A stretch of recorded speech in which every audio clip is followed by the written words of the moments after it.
可以試下用 mousse 去打底。mousse 係咩嚟嘅？mousse 其實係一個基底嘅產品，佢唔係一個定型或者造型嘅產品。咁佢同鹽水啊或者啫喱膏啊泥嗰啲有咩分別咧？佢搽喺頭髮上面吹咧，佢唔會似鹽水啊或者地鹽水咁樣，佢會吹得乾啦，同埋佢吹完之後佢係唔會黏手啦，唔會硬唔會脆啦。咁舊時嘅 mousse 咧，好多時就係講緊係啲阿婆婆用，婆婆掂頭髮啊，跟住捻落去。咁舊式嘅 mousse 係比較硬、比較乾、比較脆身。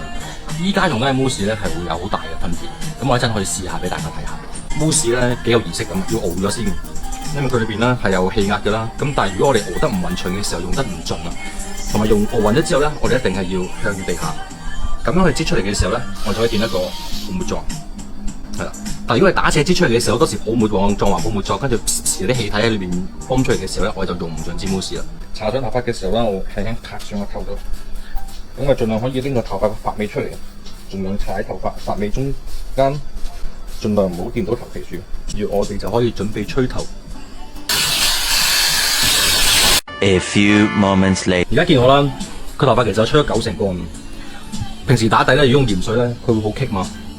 呢個係絕對係梳到頭啦。記得 mousse 咧係可以吹得乾嘅一個打底造型產品嚟嘅。